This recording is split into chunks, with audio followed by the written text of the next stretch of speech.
പൗരത്വ ഭേദഗതി നിയമത്തിനെതിരെ വിദ്യാർത്ഥികളുടെ പ്രതിഷേധം. പൊന്നാനി MES കോളേജിൽ പ്രതിഷേധ സംഗമം നടത്തി. പൗരത്വ ഭേദഗതി നിയമം നടപ്പാക്കാനുള്ള കേന്ദ്ര സർക്കാർ നീക്കത്തിൽ പ്രതിഷേധിച്ചാണ് പൊന്നാനി MES കോളേജ് യൂണിയന്റെ നേതൃത്വത്തിൽ പ്രതിഷേധ സംഗമം നടന്നത്. CAA നടപ്പാക്കാൻ അനുവദിക്കില്ലെന്ന് എഴുതിയ പ്ലക്കാർഡുകളും ഏന്തിയാണ് വിദ്യാർത്ഥികൾ പ്രതിഷേധിച്ചത്. ക്യാമ്പസിൽ നടന്ന പ്രതിഷേധ സംഗമം കാലിക്കറ്റ് യൂണിവേഴ്സിറ്റി സെനറ്റ് അംഗം ഡോക്ടർ VK ബ്രിജേഷ് ഉദ്ഘാടനം ചെയ്തു. ആളുകളാണ് പൗരത്വത്തിന് അപേക്ഷിക്കുന്നതെങ്കിൽ അത് കൊടുക്കില്ല എന്നാണ് പറയുന്നത്. വളരെ പച്ചയായിട്ടുള്ള വർഗീയത. ഇതിനു മുമ്പ് നമ്മൾ കണ്ടത് എപ്പോഴാച്ചാൽ ഇപ്പോൾ കേന്ദ്രം ഭരിച്ചുകൊണ്ടിരിക്കുന്ന സംഘപരിവാരം അധികാരത്തിൽ കയറുന്നതിന് വേണ്ടിയിട്ട് ഒരുപാട് നാളായിട്ട് ശ്രമിച്ചുകൊണ്ടിരിക്കുകയാണ്.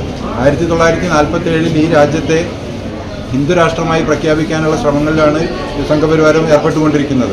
അതിലേക്കുള്ള ഓരോ പടിയും ഇതിങ്ങനെ കൂട്ടി വെച്ച് കൊണ്ടുവന്നിട്ടുള്ളതാണ്. അതിൻ്റെ അവസാന പടിയാണ് ഇപ്പോൾ ഈ ചെയ്തിട്ടുള്ളത്. പക്ഷെ അതിൽ കാണേണ്ട ഒരു സംഗതി എന്താ വെച്ചാൽ എന്ത് നടപടികൾ എടുത്തിട്ടും ജനരോഷം കേന്ദ്ര ഗവൺമെൻറ്റിന് എതിരായിട്ടുണ്ട് എന്നുള്ളതിൻ്റെ സൂചനയിൽ നിന്നാണ് ഇങ്ങനെയൊരു ഇങ്ങനെയൊരു പ്രവർത്തനത്തിന് കേന്ദ്ര ഗവൺമെന്റ് തയ്യാറായി എന്നാണ് നമ്മൾ മനസ്സിലാക്കേണ്ടത്.